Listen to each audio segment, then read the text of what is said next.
Hello guys, good day. Sa ngayon po ay nandito po ako sa sa lupain namin. Nagbisita kasi ako sa sa mga lansunis kung mayroong bunga. Yan po, kung makikita niyo sa bandang ibaba ay mga lansunis. Tiningnan ko kung may bunga kasi nga yung iba kong tanim doon malapit sa bahay ay mayroon pong bunga. At ito naman po yung yung mga abaka. Ito po ay pinatanim ko nakaraang nakalipas na siguro mga 2 taon na. Pinatanim ko ito ng maanihan ng native na palay. Kasi nga tinaniman ko po ito dati ng native na na palay, yung pang bundok, yung mabango. Pero yung iba po ay namatay po sa sakit kagaya nito. Kung makikita niyo po yung dahon ng abaka ay naninilaw at saka dikit-dikit yung dahon pag ito po ay magkasakit. Dahil po sa maganda yung lupa, kung makikita niyo po ay napakahaba ng abaka. Dahil po sa bagsak presyo yung abaka, higit 1 taon na ay wala pong nagtatrabaho kasi nga napakamura yung presyo. At saka yung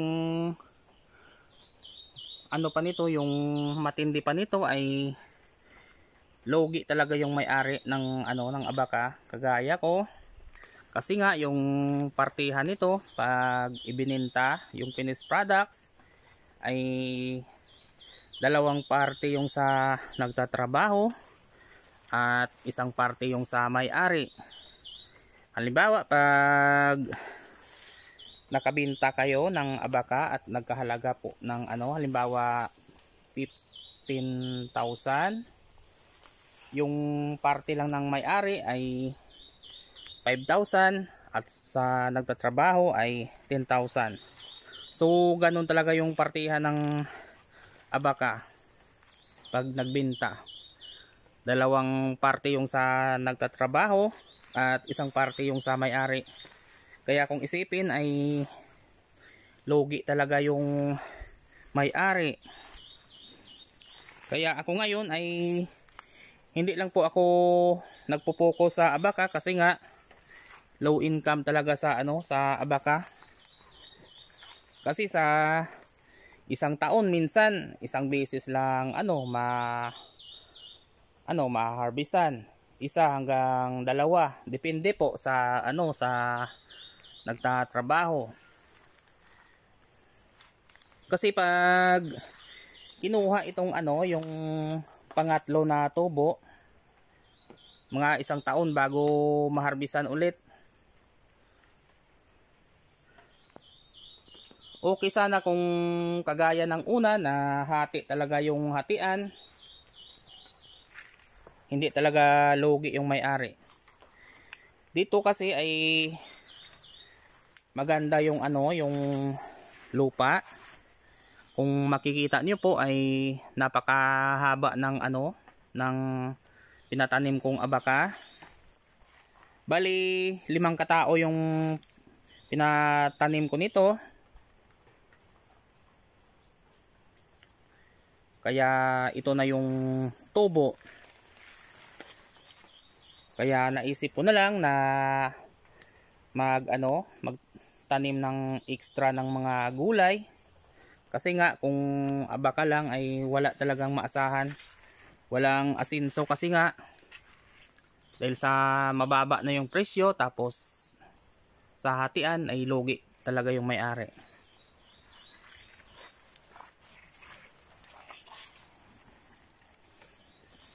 Mas maigi na lang siguro na taniman na lang ito ng sari-saring gulay para kahit paano ay may iba naman akong mapagkitaan. Napakaganda talaga ng tubo ng abaka kasi nga yung lupa ay napakaganda rin.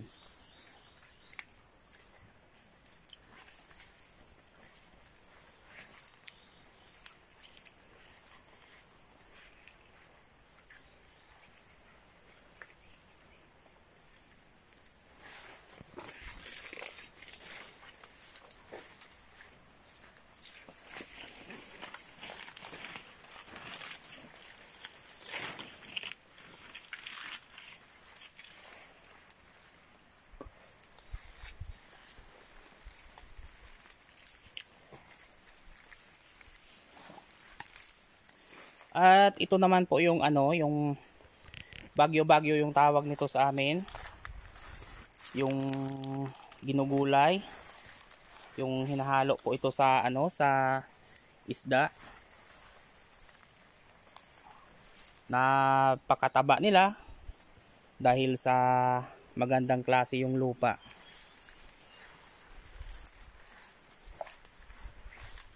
Dati ko po itong ano, taniman ng saging, kaya lang kung makikita niyo po ay dahil sa sakit ay namatay yung iba kong tanim na saging.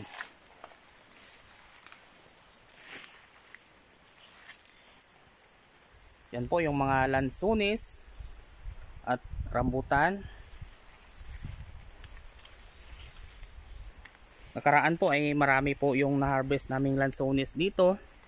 At nang tinabas ko yung damo dito sa ano, bandang Tagiliran, ay tumubo yung mga ano, yung parang gabi, yung abalong.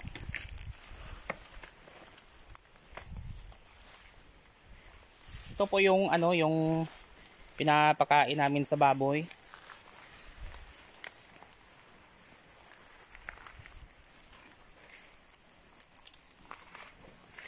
At saka hindi naman ito tutubo kung ano, mahinang klase yung lupa. Kaya lang dahil sa maganda yung lupa ay maganda rin yung pagtubo nila.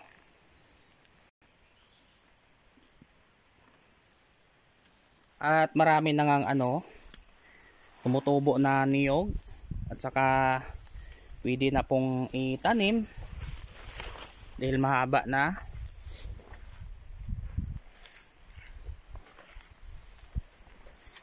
Yan po yung ano, yung pakol, yung tawag sa amin, yung parang saging. Makikita talaga na magandang klase yung lupa dahil lahat na tumutubo dito ay napakataba. So aakyat ako sa ano guys, sa itaas.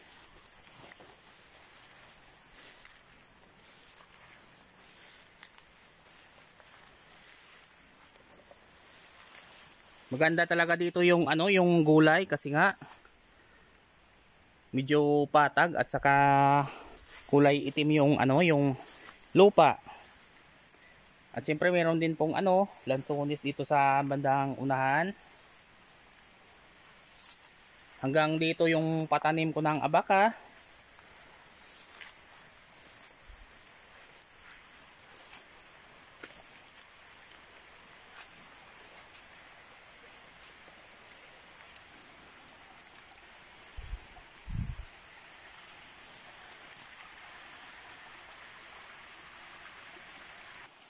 At ito naman po yung ano, yung poles. Napakataas.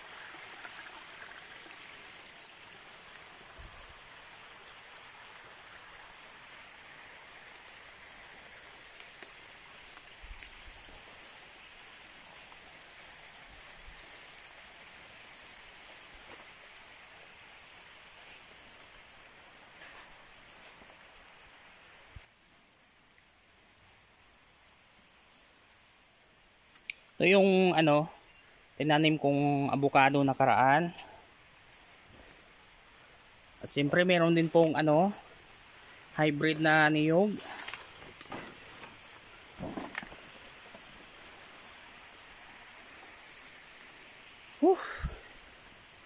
Pag hindi talaga tumataniman ng gulay ay ganito talaga yung itsura nito guys. Puro na lang masukal.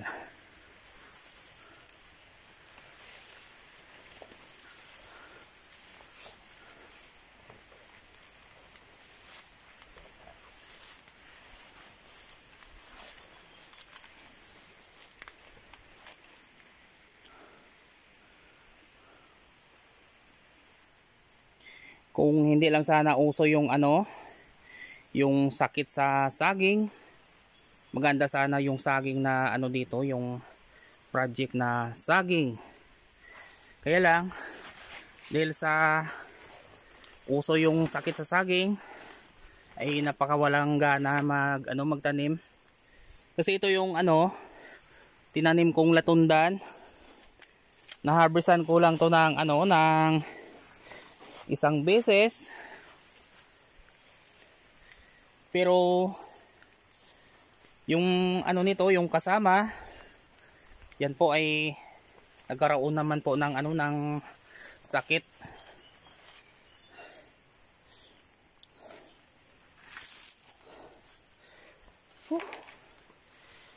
Yan po. Bali latundan po yan.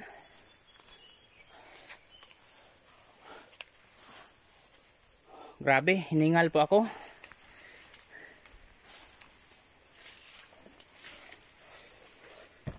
At isa rin po ito sa tanim kong hybrid na na niyog.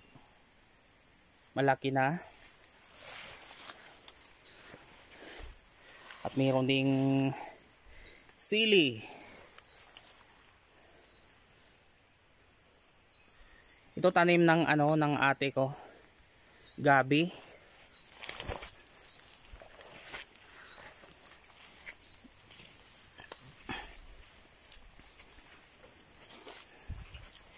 Nakuha ko na kanina yung yung bunga ng mga sili. Napakataba ng sili at napakaraming bunga.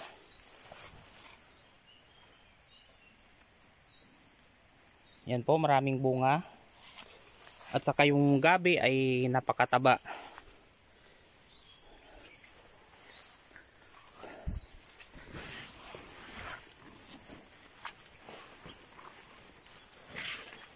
So mas maigi na lang siguro na taniman ng gulay ito. Isa mga saging na ubod ng sakit.